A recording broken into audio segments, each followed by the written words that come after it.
Assalamualaikum warahmatullahi wabarakatuh. Waalaikumsalam warahmatullahi wabarakatuh. Selamat sore semuanya. Sore Bu. Gimana kabar kalian hari ini? Baik Bu, alhamdulillah. Baik semua ya. Ya. Oke. Sebelum kita lanjut ke pertemuan kedua ini, kita kan udah membahas di pertemuan pertama kemarin ya, terkait kesepakatan kita bersama. Jadi di pertemuan kedua kali ini boleh diceritain lagi nggak permasalahan kalian masing-masing di sini, secara singkat saja, mulai dari Mbak Nazira. Oke. Jadi saya tuh punya permasalahan kayak menunda-nunda tugas gitu loh Bu.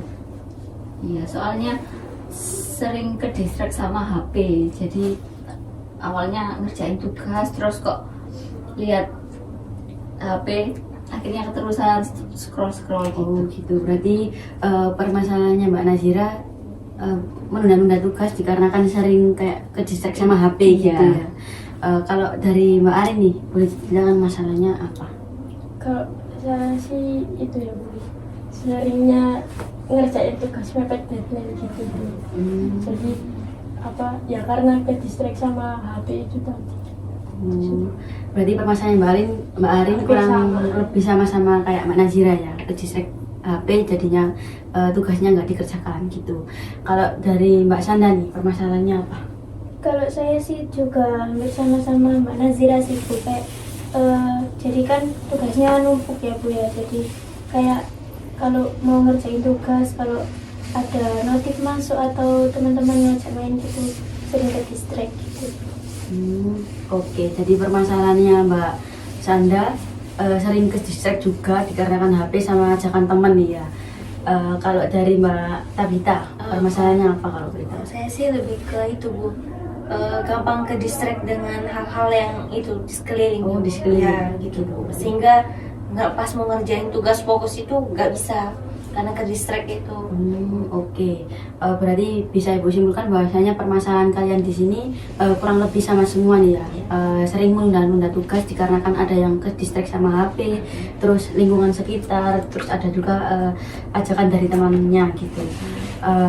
Sebelum kita melanjutkan lagi, kita harus menyepakati nih permasalahan siapa yang perlu dibahas di sini agar selesai duluan, nanti di pertemuan selanjutnya kita bahas permasalahannya siapa lagi gitu. Gimana dari kalian, kita mau membahas permasalahannya siapa dulu? Saya Bu, Ya Mbak Sanda silakan. kalau menurut saya permasalahannya Mbak Arin terlebih dahulu sih Bu, karena kan tadi Mbak Arin kan ada menunda-nundanya gitu sih Bu. Oh, dari Mbak Sanda milih permasalahannya Mbak Arin. Kalau Iya. dari teman-teman yang lain, Itu Bu. ya Mbak Tabita. Kalau saya sih setuju sama pendapatnya Mbak Sanda. Mbak Arin punya permasalahan duluan, soalnya urgent banget. Oke, dari Mbak Tabita juga memilih permasalahannya Mbak Arin. Kalau dari Mbak Nazira nih, Kalau saya sih sama juga sih Bu, pendapatnya kayak Mbak Sanda sama Mbak Tabita. Menurut saya juga permasalahan dari Mbak Arin ini harus segera diselesaikan dulu gitu Bu.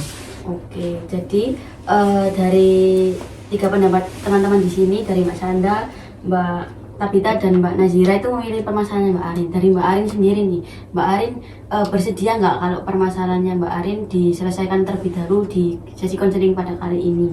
Atau mungkin Mbak Arin punya pendapat yang lain, mungkin permasalahan teman-teman yang lain mau diselesaikan terlebih dahulu gimana?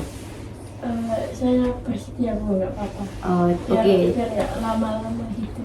Oh iya, jadi Mbak Arin memilih permasalahan sendiri nih ya, Iya. bersedia berarti? Iya Bu. Oke, silahkan Mbak Arin, boleh diceritakan secara lebih detail lagi permasalahannya Mbak Arin tuh seperti apa? Oke, jadi sekarang kan semester sekarang ini kan Iya. tugasnya itu banyak banget ya Bu. Ada proposal, terus ada project juga, presentasi, terus buat media gitu kan. Karena banyak banget, jadi saya tuh kadang bingung mau ngerjain yang mana gitu Bu. Terus kan ada yang susah gitu kan, jadi saya lebih milih apa ya, hanya lebih milih main HP dulu gitu. Jadinya saya tunda-tunda sampai deadline-nya mepet banget gitu Bu. Ya, oke, berarti Mbak Arin ini permasalahannya sering menunda-nunda tugas dikarenakan kayak kebanyakan tugas gitu ya. Akhirnya menumpuk, terus Mbak Arin bingung nih mau nyelesain yang mana, soalnya kayak susah-susah semua gitu. Oke, mungkin kan Mbak Arin sudah menceritakan permasalahannya. Mungkin dari teman-teman yang lain ada yang mempunyai permasalahan yang hampir sama atau permasalahan apa yang mungkin bisa dibahas kali ini. Mungkin dari Mbak Tabita. Sama sih Bu permasalahannya. Jadi ya aku juga suka itu apa nunda-nunda itu apa tugas-tugas gitu. Jadi akhirnya numpuk, mepet deadline, akhirnya malas juga ngerjain yang mana dulu. Berarti hampir sama nih ya, sama kayak permasalahan Mbak Arin. Kalau Mbak Sanda mungkin mempunyai pengalaman atau permasalahan yang hampir sama? Iya sih Bu, karena kan sekarang sudah semester 6 ya Bu ya. Sudah banyak tugas juga, terus ketambahan nyusun proposal, terus ada project juga. Jadi kayak numpuk-numpuk terus jadi kayak males gitu loh Bu ngerjainnya. Berarti Mbak Sanda juga hampir mempunyai permasalahan yang sama kayak teman-teman yang lain. Kalau dari Mbak Nazira nih, mempunyai permasalahan yang sama atau permasalahan yang lain yang mengganggu mungkin? Sama sih Bu, hampir sama. Kan kayak terlalu banyak tugas, akhirnya kan numpuk terus saya tuh kayak keteteran gitu loh Bu, mau yang mana dulu yang diselesaikan gitu. Oke, baik. Berarti bisa Ibu simpulkan bahwasanya teman-teman semua di sini semuanya hampir mempunyai permasalahan yang sama kayak yang dialami Mbak Arin nih ya. Permasalahan itu tadi udah mengganggu sejak kapan nih Mbak Arin? Sejak awal semester 6 ini sih Bu. Sejak awal semester 6 sampai sekarang berarti ya? Iya, Kalau dulu berarti enggak? enggak. Oh enggak, berarti dari semester 6 ini Iya. kayak mempunyai permasalahan yang menunda-nunda tugas itu tadi karena kebanyakan gitu. Iya. Kalau dari teman-teman yang lain, Mbak Nazira dulu mungkin mengganggu, itu mungkin permasalahannya mengganggu sejak kapan? Kalau saya sih dari sama sih Bu, awal semester 6 ini udah mulai kayak menunda-nunda tugas gitu. Oh, dari semester 6 juga? Iya, sampai soalnya sekarang? saking banyak. Iya. Kalau dari Mbak Tabita, mengganggu mulai dari kapan permasalahannya? Mulai dari itu sih Bu, dari semester 5 awal-awal itu semester-semesternya sibuk-sibuknya Oh, iya. gitu. Berarti dari semester 5 ya, mulai sibuk-sibuknya kita sampai sekarang ya. Kalau dari Mbak Sanda? Kalau saya sih dari semester 3 ya Bu, tapi dari semester 3 ke 5 itu agak mendingan sih Bu, tapi kalau ke 5 ke 6 ini mulai makin parah gitu loh Bu. Oke, baik.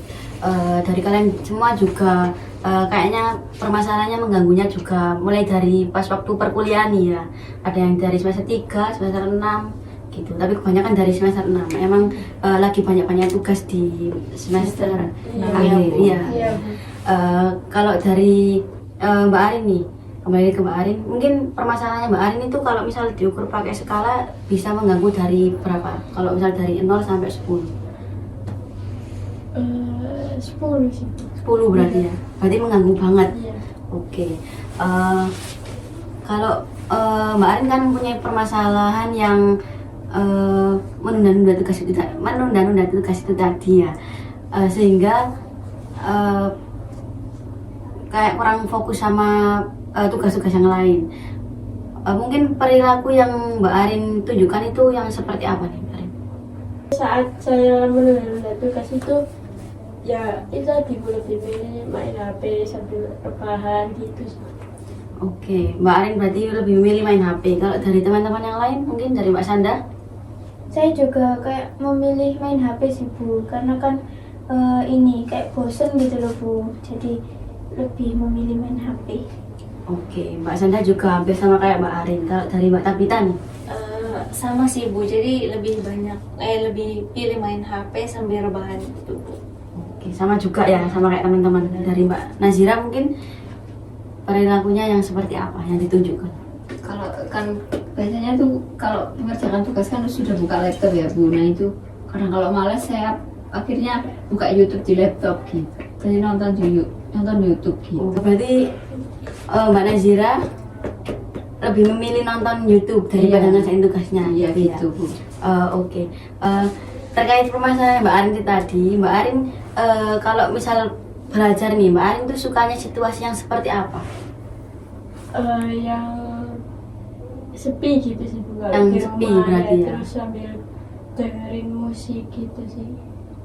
Biar nggak bosen. Gitu. Mbak Arin tadi kan udah bilang kalau misal situasinya tuh senangnya pas waktu sepi terus sambil dengerin musik kalau misal bosan. Kalau dari Mbak Sanda nih, Mbak Sanda itu sukanya situasi yang seperti apa?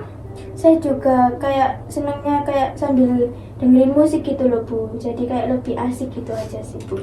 Hampir sama kayak Mbak Arin juga Iya. ya. Kalau dari Mbak Tabita, Kalau saya sih lebih suka yang suasana hening sih. hening gitu. Berarti hampir sama juga ya kayak teman-teman yang lain. Kak dari Mbak Nazira nih, sama kayak yang lain atau beda sendiri? Sama sih Bu, saya juga suka sambil mendengarkan musik. Oh gitu, Iya. berarti dari kalian semua berempat ini sama semua ya. Oke, kalau kembali lagi ke Mbak Arin ya, kan tadi kan gaya situasi belajar yang disukai seperti apa. Kalau sekarang mungkin yang nggak disuka mungkin yang seperti apa nih Mbak Arin dia? Kalau pas suasananya di rumah itu lagi rame yang sisi Bu, jadi kayak keganggu. Keganggu kalau gitu. belajar ya. Oke, ada lagi? Enggak Bu. Kalau dari Mbak Sanda, apakah sama juga kayak Mbak Arin atau gimana? Saya sih lebih ke distract-nya sih Bu, kayak misal ada notifikasi gitu, sering mengabaikan tugasnya, jadi lebih mementingkan HP-nya gitu aja Oh sih. gitu, berarti Mbak Sanda lebih kayak kecek sama HP Iya. ya. Kalau dari Mbak Tabita, Sama sih Bu, jadi kalau suasana lagi rame ya saya gampang ke distract gitu Bu. kayak kurang fokus gitu ya. Iya. Oke. Sama jawaban dari Mbak Tabita juga hampir sama kayak teman-teman yang lain. Kalau dari Mbak Nazira nih, Kalau saya sama sih Bu, kayak apa kalau rame, kayak misal ada saudara datang tuh kan rumah jadi rame banget ya Bu. Nah itu saya jadi kayak nggak bisa fokus gitu loh Bu kalau belajar. Oke. Dari kalian semua mungkin kurang lebih hampir sama nih ya, kayak gampang keganggu sama kegiatan orang sekitar yang lain, jadi kurang fokus. Kalau kembali lagi ke Mbak Arin, mungkin dari teman-teman Mbak Arin atau keluarga Mbak Arin nih, apakah ada yang tahu terkait permasalahan Mbak Arin ini? Kalau masalah dari kondisi saat ini sih nggak ada yang tahu sih, soalnya saya nggak cerita ke teman maupun keluarga saya sih. Oh, berarti nggak ada yang tahu nih ya Mbak Arin. Iya.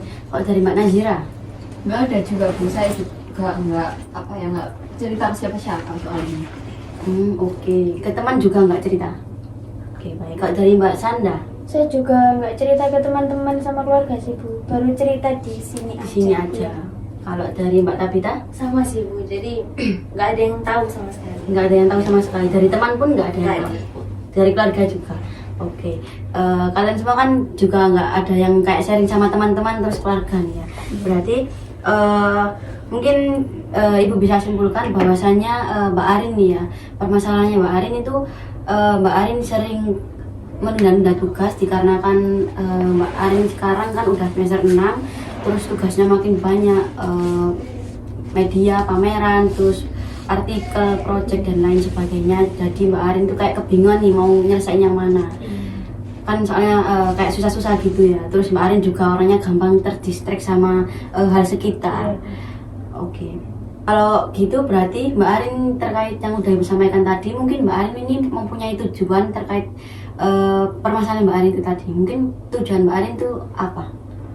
Tujuan saya sih itu ya Bu, ingin lebih memprioritaskan mana yang penting gitu, kan tugas-tugas juga penting gitu, jadi biar nggak ke distract terus sama HP gitu.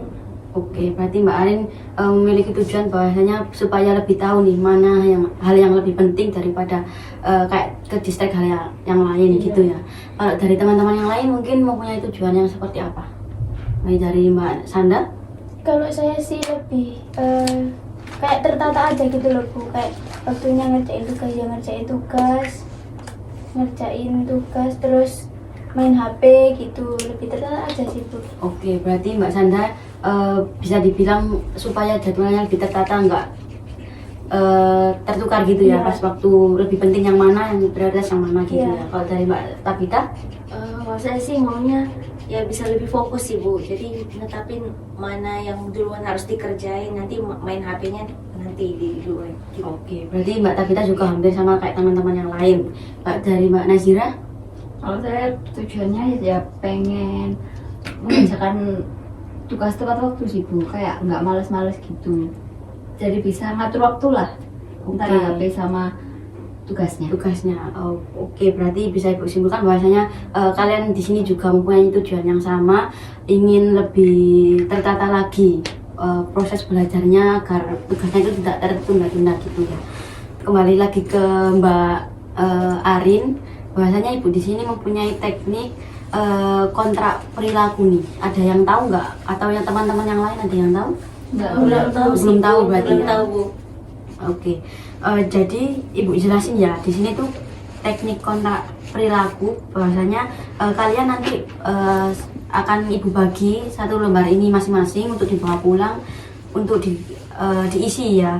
Jadi di sini ada kayak identifikasi masalah, nanti perilaku atau masalah yang ingin diubah itu mau yang diubah seperti apa, terus tujuannya bisa ditulis di sini, targetnya mau yang seperti apa, terus sasaran utamamu buat tujuan itu tadi itu apa. Jadi nanti semua bakal ditulis di sini gitu ya. Apakah kalian udah paham atau mau ada yang ditanyakan kepada Ibu di sini? Sudah paham, Bu. sudah paham Sudah semua paham, ya. ya. Jadi kalian nanti Ibu bawa ini satu-satu ya. Nanti hasilnya jangan lupa dibawa pas waktu konseling pertemuan selanjutnya berikutnya, khususnya bagi Mbak Arin ya. Iya. Nantinya bakal kita evaluasi apakah teknik ini lebih efisien, ada perubahan atau masih sama stuck di permasalahannya Mbak Arin itu tadi. Oke. Jadi semua sudah paham ya, sudah mengerti juga tugasnya untuk satu lembar ini. Terus Mbak Arin ini mau ngerjainnya pas waktu kapan? Setelah konseling ini nanti di rumah. Di rumah, berarti setelah konseling ini ya. Iya. Apakah Mbak Arin bakal konsisten buat ngerjain ini atau malah nggak dikerjakan? Ya, konsisten itu harusnya. Oh, dikerjakan berarti ya. Oke. Tapi jangan lupa dibawa di pertemuan selanjutnya ya Mbak Arin dan teman-teman yang lain juga. Ya, kita bisa lihat kayak kalian ada perubahan atau enggak. Oke. Mungkin sesi konselingnya Ibu akhiri. Terima kasih buat kalian semua yang udah nyempetin waktu buat ketemu Ibu di sini ya. Jangan lupa untuk pertemuan selanjutnya kita masih ada pertemuan di berikutnya. Ibu ucapin terima kasih kepada kalian semua. Assalamualaikum warahmatullahi wabarakatuh. Waalaikumsalam warahmatullahi wabarakatuh. Terima kasih Bu.